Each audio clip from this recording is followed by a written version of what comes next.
दो goated anime Naruto और Bleach के दो गोटेड एंटागनिस्ट हमारा the ghost of the Uchiha Madara और लॉर्ड आइजन, जिन दोनों की आइडियोलॉजी या माइंडसेट बिल्कुल अलग है, क्योंकि एक के according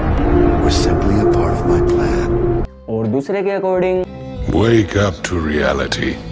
Nothing ever goes as planned in this accursed world. और तुमने भी ये कभी ना कभी जरूर सोचा होगा कि इन दोनों में से बेटर कौन है। तो आज इस वीडियो में हम इसी चीज के ऊपर बात करेंगे कि आइजन और मादरा में से कौन बेटर है as a antagonist in stamina, strength, IQ, यानी कि कौन ज्यादा स्ट्रॉन्ग और स्मार्ट है। किसने फैंडम के ऊपर ज्यादा फैक्ट डाला, किसने खुद के वर्ड्स के ऊपर ज्यादा फैक्ट डाला, जिसमें हम टोटली फैक्ट बेसिस बातें करेंगे irrespective of my personal opinion. लेकिन हाँ, मैं तुम्हें लास्ट में बताऊंगा कि मुझे इन दोनों में से ज्यादा कौन पसंद है, थोड़ा सा ज्यादा, क्योंकि वैसे तो मुझे ये दोनों ही काफी डोप लगते हैं। तो नाउ इनका कंपैरिजन स्टार्ट करते हैं और हम सबसे पहले बात करेंगे कि इन दोनों में से ज्यादा स्मार्ट कौन है। तो सबसे पहले मादरा की बात करते हैं। तो मादरा ने काउंटलेस बैटल्स लड़ी हैं, वो भी 1 वर्सेस आर्मी की सिचुएशन में, जिसने इसके आईक्यू को डेवलप करने में काफी हेल्प करी। और इसने मरने से पहले ही खुद का एक पॉन तैयार कर दिया, और ये मरने से पहले ये तक प्लान करके गया था कि ये मरने के बाद फिर से कैसे रिवाइव होगा, जो कि काफी ज्यादा इंसेन है। जिससे ये कंक्लूजन तो निकलता है कि मादरा का बैटल आईक्यू स्पेसिफिकली काफी ज्यादा तगड़ा था, बट एट द एंड वो सारी चीजें ज़ेत्सु के प्लान के अकॉर्डिंग कर रहा था। तो वी कैन से कि इसकी स्ट्रेटजीज एक्चुअली में इसकी पावर की वजह से ही वर्क करती थी। और अब अगर हम लॉर्ड आइजन की बात करें तो ये बंदा लिटरली पिछले 100 सालों से सिर्फ अपने दिमाग की मदद से सोल सोसाइटी को कंट्रोल कर रहा है। मतलब उसमें उसके ज़ांपाक्टो का रोल था, बट स्टिल यार, आइजन हमारे प्रोटैगनिस्ट के पैदा होने से लेकर उसकी सारी बैटल्स तक प्लान कर रहा है। इतना ही नहीं, वो ह्योकोमुंडो में गया तो वहां उसने सबको कंट्रोल कर लिया। ये लिटरली शुनसुई उकिटा के जैसे लोगों को ओवर स्मार्ट कर रहा है, जो कि काफी इंसेन है। बट एक चीज तो यहाँ भी माननी पड़ेगी कि आइजन की स्मार्टनेस को भी उसकी पावर ही कॉम्प्लीमेंट करती थी। और एट द एंड जैसे मादरा ज़ेत्सु के प्लान में फंसा था, आइजन भी उराहारा के प्लान में फंस गया और खुद को सील करवा बैठा। अब देखो, वैसे इन दोनों का माइंडसेट काफी अलग है, या फिर मैं बोलूं व्यू पॉइंट काफी अलग है, लेकिन उसके अलावा ये दोनों कैरेक्टर्स काफी सिमिलर है। फिर चाहे इनकी इंटेलिजेंस हो, इनकी स्ट्रेंथ हो अपने अपने वर्ड्स के अकॉर्डिंग, या फिर लास्ट में पावर के नशे में अंधे होकर अपना गार्ड लूज करना और दूसरे के प्लान में फंस जाना हो। बट हम यहाँ पर कंपैरिजन करने के लिए बैठे हैं। तो इन दोनों ने जो अपने अपने वर्ड्स के अंदर मूव्स चले हैं, उससे तो नो डाउट स्मार्टनेस का पॉइंट जाता है लॉर्ड आइजन को। तो नेक्स्ट पॉइंट होने वाला है स्ट्रेंथ का, कि इन दोनों में से ज्यादा स्ट्रॉन्ग कौन है। तो नाउ ये दोनों कैरेक्टर अलग अलग वर्सेस के हैं, जिनका पावर सिस्टम बिल्कुल अलग है। तो ये पॉइंट इस बेसिस पे बिल्कुल नहीं होने वाला कि अगर इन दोनों की फाइट हुई तो ये जीतेगा, नहीं। ये पॉइंट इस बेसिस पे होने वाला है कि वो अपने वर्स में कहां स्टैंड करते हैं, उन्होंने अपने वर्स में किसको हराया है। जो उस चीज में सुपीरियर होगा, जो अपने वर्स की स्टैंडिंग में सुपीरियर होगा, स्ट्रेंथ का पॉइंट उसको जाएगा। जिसमें हम पहले बात करने वाले हैं लॉर्ड आइजन की। तो आइजन की मेन बैटल हमें एस्पाडा वर्सेस गोटाई 13 वाली आर्क में देखने को मिली, जहां आइजन ने पहला गोटाई 13 प्लस वाइजर्ड को, जो कि लिटरली काफी वर्सेस को सोलो कर सकते हैं। बट हम यहाँ कंपैरिजन करने के लिए बैठे हैं, तो हमें फैक्ट्स पर आना पड़ेगा। तो सबसे पहले उनोहाना, ब्याकुया, जाराकी, जिन्हें हम स्ट्रॉन्गेस्ट में गिनते हैं, और मायूरी ने बैटल ज्वाइन ही नहीं करी। देन शुनसुई, उकिटाके और शिंजी ने अपनी बंक का यूज नहीं करी, एंड तोशिरो वो अपनी फुल पावर पे लड़ रहा था और उसे आइजन ने पेला भी। वेल, आइजन के ज़ांपाक्टो की एबिलिटी भी उसी की आर्सेनल का पार्ट है, तो उसे हम नो डाउट काउंट करेंगे। एंड बाकी कैरेक्टर्स नॉर्मली थे, जो अपनी प्रीवियस बैटल जो कि एस्पाडा के साथ थी उससे काफी एग्जॉस्ट भी थे। एंड देन हमारा यामामोटो, तो भाई आइजन यामामोटो को पेल ही नहीं पाया, उसे लिटरली उसका ब्लेड सील करना पड़ा उसे पेलने के लिए। और यूजिन जाका को सील भी जो होग्योकू वाला आरंकार था उसने किया था। देन इचिगो, योरुइची, उराहारा और इशिन को आइजन ने पेला होग्योकू की पावर की मदद से, जो एक्सेप्टेबल है क्योंकि उसे यूज आइजन ही कर रहा था। और हाँ, यहाँ मैंने सिर्फ फैक्ट्स रखे हैं, और इसके अलावा आइजन ने मांगा के अंदर भी कुछ कांड करे हैं जो कि काफी ज्यादा इंसेन है, जो मैं तुम्हें नहीं बोल रहा वरना तुम्हें स्पॉइलर मिल जाएंगे। लेकिन अभी के लिए तुम बस इतना जान लो कि आइजन खुद के वर्ड्स के अंदर काफी ज्यादा स्ट्रॉन्ग है, नो डाउट। नाउ अब अगर हम बात करें हमारे घोस्ट ऑफ उचिहा की, तो इसकी स्ट्रॉन्गेस्ट स्टेट है 10 टेल्स जिंजूरी की वाली, जिसे हम काउंट करेंगे क्योंकि हमने आइजन की होग्योकू वाली स्टेट भी काउंट करी है। और अगर मादरा के फीट्स की बात करें तो इसने नेशंस की पार्ट रखी थी, बड़े बड़े शिनोबीज की इसके नाम से हिल जाती थी। इसने लिटरली 9 टेल्स को कंट्रोल किया और 10 टेल्स जिंजूरी की बनके उसको भी कंट्रोल किया। और टेल बीस्ट का नारुतो वर्स के अंदर कितना बड़ा पावर शेयर है, यू नो।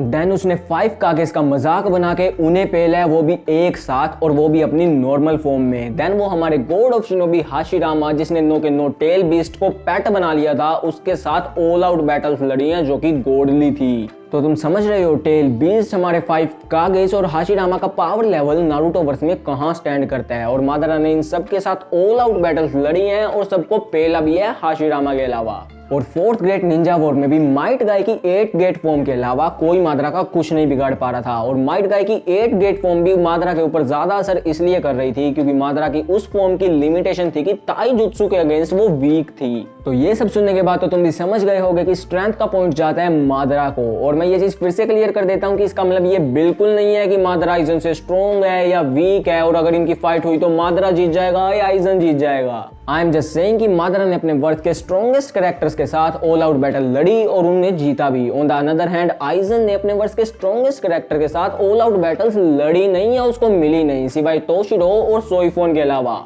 तो आई होप तुम समझ गए होगे। लेकिन हाँ, अगर तुम चाहते हो कि मैं इसके ऊपर वीडियो बनाऊं कि इनके पावर लेवल्स और पावर सिस्टम के अकॉर्डिंग अगर इन दोनों के बीच में फाइट होती है तो कौन जीतेगा, तो मुझे कमेंट बॉक्स में जरूर बताना, मैं बना दूंगा। तो नाउ हम हमारे अगले पॉइंट्स के ऊपर बढ़े हैं। उससे पहले 2 बोनस पॉइंट, जिसमें से पहला है कैरेक्टर डिजाइन, जो कि मेरे पर्सनल ओपिनियन के अकॉर्डिंग जाता है हमारे लॉर्ड आइजन को, नो डाउट भाई मेरे लिए। एंड देन सेकंड पॉइंट है फैंडम का, जो कि नो डाउट जाता है मादरा को, क्योंकि उसका फैंडम ज्यादा है। क्योंकि यार तुम्हें पता है कि नारुतो इंटरनेशनल एनिमे है और वो लगभग सबने देखा है, वेयरएस ब्लीच इतने लोगों ने नहीं देखा, और स्पेशली इंडिया में तो ब्लीच काफी कम लोगों ने देखा है, तो तुम समझ ही गए होगे। तो नाउ हमारा थर्ड पॉइंट की who is the better antagonist. तो पहले हम बात करते हैं मादरा की। तो उसका ऑब्जेक्टिव था पीस, जिसके लिए उसने सारे कांड करे और 4th ग्रेट निंजा वॉर को इंटरेस्टिंग भी बनाया, और खुद के मेन गोल सुकोयोमी को लॉन्च करने या कास्ट करने में वो सक्सेसफुल भी हुआ। और इन सब चीजों के बीच वो नारुतो से टकराया और उसके टोकनो जुत्सु में भी नहीं फंसा, तो no doubt he is God. और अब अगर बात करें हमारे लॉर्ड आइजन की, तो आइजन का मेन गोल था रॉयल पैलेस को इन्वेड करना, जो तो पूरा नहीं हो पाया सीजन 1 के अंदर या मेन ओजी ब्लीच के अंदर। वेयरएस मादरा का ड्रीम या गोल पूरा हो गया था, बट स्टिल आइजन ने जो ओजी ब्लीच के अंदर कांड करे हैं, नो डाउट इनकी टक्कर काफी तगड़ी होने वाली थी। बट हम यहाँ कंपैरिजन करने के लिए बैठे हैं, तो हमें इनकी पूरी जर्नी काउंट में लेनी होगी। और अगेन मैं तुम्हें स्पॉइलर नहीं देना चाहता था, लेकिन मैं बोल ही देता हूँ वरना तुम कमेंट्स में सुनाओगे। तो मैं पहले ही वार्निंग दे देता हूँ कि जिसे स्पॉइलर्स नहीं चाहिए कृपया 20 सेकंड के लिए स्किप कर लीजिए। तो मांगा के अंदर आइजन ने इचिको के साथ ही फोर्सेस ज्वाइन कर ली अगेंस्ट योहावाहा। अगर मैं नारुतो में से तुम्हें इसका एक एग्जांपल दूं, तो जैसे इटाची या नागाटो, जो पहले तो विलन की तरह इंट्रोड्यूस हुए थे, लेकिन 4th ग्रेट निंजा वॉर में वो नारुतो की तरफ से लड़े to face ultimate antagonist. Same case यहाँ पर है, बट द थिंग इज यार आइजन हमारे दिलों में बसा हुआ है, तो योहावाहा की स्ट्रेंथ को एक्नॉलेज करने के बाद भी हम उसको सुपीरियर मान ही नहीं पा रहे, जैसे हम कागुया को मादरा से सुपीरियर नहीं मान पाते। तो यप, इस मांगा वाले कांड की वजह से और अपना गोल पूरा ना कर पाने की वजह से रॉयल पैलेस को इन्वेड करना, वैसे आइजन ने ऐसा कर तो दिया बट अलग रीजन की वजह से, बट स्टिल ये वाला पॉइंट जाता है मादरा को। देखो, अगर गोल वाले पॉइंट को साइड में रख भी दें, ये बोल के कि आइजन का ड्रीम तो पूरा हो ही गया, यू नो, और नारुतो और सास्के ने भी सुकोयोमी को अंडू कर दिया था, बट स्टिल मांगा का जो ये वाला कांड हुआ है ना आइजन के साथ, उसके बाद जो एंटेगनिस्ट का टैग है, जो उसका एक्चुअल मीनिंग है, उसको मादरा थोड़ा सा ज्यादा सेटिस्फाई करता है, थोड़ा सा, बट नो डाउट कि ये दोनों ही गोटेड एंटेगनिस्ट थे, हैं और रहेंगे। तो अब तक की स्कोर लाइन आइजन 1 और मादरा 2, और मैंने पूरी कोशिश करी है कि मैंने जो फैक्ट्स रखे हैं मैं उन्हें सही से जस्टिफाई कर सकूं, तुम्हें सही से समझा सकूं, ताकि फैंडम्स में लड़ाई ना हो। लेकिन हाँ, तुम अपने थॉट्स या फैक्ट्स कमेंट्स में रखने के लिए बिल्कुल फ्री हो, लेकिन प्लीज यार थोड़ी सी जस्टिफिकेशन के साथ रखना, ताकि बाकी लोग भी तुम्हारे साथ एग्री कर सकें। तो नाउ हम चलते हैं हमारे 4th और लास्ट पॉइंट के ऊपर कि किस कैरेक्टर का सीरीज पे अपने वर्स पे ज्यादा इंपैक्ट रहा है। नाउ ये पॉइंट काफी ज्यादा इंपॉर्टेंट है, और ये पॉइंट जाते हैं हमारे लॉर्ड आइजन को। और मेरे पास इसके लिए भी काफी सही फैक्ट है कि यार मादरा की एंट्री जब ऑलरेडी आधी सीरीज खत्म हो चुकी थी जब हुई। ऑल्दो रिन, ओबिटो, नागाटो ये वाले प्लान मादरा ने पहले से बना रखे थे, बट एक्चुअली में वो ज़ेत्सु के प्लान के अकॉर्डिंग थे। तो वी कैन से कि सही मायने में तो ज़ेत्सु ने नारुतो का प्लॉट बिछाया है। वेयर एज आइजन पहली आर्क में होग्योकु को लेना हो, सोल सोसाइटी को कंट्रोल करना हो, हमारे मेन प्रोटैगनिस्ट की लाइफ प्लान करना हो, सोल रीपर और होलो को मर्ज करके वाइजर्ड फॉर्म करना हो, ह्योको मुंडो में जाके आरंग कार्ड्स को कंट्रोल करना, उनकी हेल्प से गोटाई 13 को पेलना, और बाद में जो मांगा में उसने कांड किया वो, हाँ मैंने बोला था वो कांड कोई एंटेगनिस्ट नहीं करेगा, लेकिन हम इस पॉइंट के अंदर एंटेगनिस्ट को कंपेयर कर भी नहीं रहे, हम यहाँ इनकी सीरीज के ऊपर इंपैक्ट कंपेयर कर रहे हैं। और ओजी ब्लीच के अंदर तो आइजन का क्या ही इंपैक्ट था, यू नो, और मांगा के अंदर भी जो आइजन ने कांड किए हैं, वो गेट वाला कांड और आगे आगे भी जो कांड किए हैं मांगा रीडर्स नो उसका इम्पैक्ट स्टोरी पे काफी ज्यादा था। डूड आई मेस्ड अप, मैंने बोल तो दिया लेकिन कोर 2 में तो शुनशुई शायद वहां गया ही नहीं। सॉरी यार मैंने तुम्हें स्पॉइलर दे दिया है, बट यार इतना बोल ही दिया तो मैं ये भी बोल ही देता हूँ कि कोर 3 के लिए वेट करना, क्योंकि उसमें कमबैक होने वाला है हमारे लॉर्ड का। अगेन सॉरी यार स्पॉइलर्स के लिए, बट आई गेस मेरे पास ब्लीच की ज्यादातर ऑडियंस मांगा वाली है तो काम चली जाएगा। तो यप यार ये था हमारा कंपैरिजन। तो अब तुम बोलोगे कि स्कोर्स तो टाई हो गया, तो बेटर है कौन? तो मैं तुम्हें इस बात का आंसर दूं उससे पहले टाइम आ चुका है कि मैं तुम्हें बताऊं कि इन दोनों में से मुझे कौन थोड़ा सा ज्यादा पसंद है। थोड़ा सा इसलिए क्योंकि वैसे तो मुझे ये दोनों ही काफी डोप लगते हैं। तो उस थोड़े से ज्यादा वाली कैटेगरी में आता है लॉर्ड